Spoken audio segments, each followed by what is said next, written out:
I am the Tofu Golem. Please enjoy the video. In this video, I will explain how to change the battery in your Hyundai Ioniq key fob. First, you'll need a small flathead screwdriver and a fresh CR2032 battery. Begin by locating the small release button on the side of your key fob.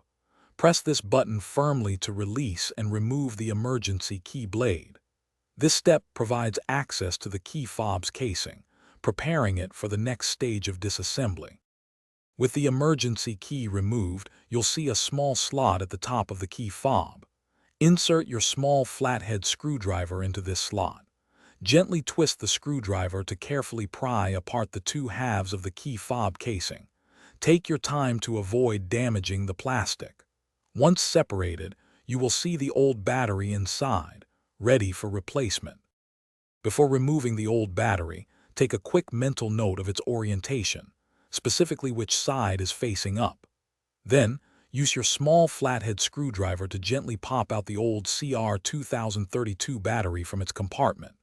Now, carefully insert the new CR2032 battery, ensuring the positive side, usually marked with a plus sign, is facing upwards. This ensures proper contact and function. Once the new battery is in place, carefully align the two halves of your key fob casing. Press them firmly together until you hear a satisfying click, indicating they are securely closed. Don't forget to reinsert the emergency key blade until it locks securely. Finally, test your newly re-energized key fob by locking and unlocking your vehicle.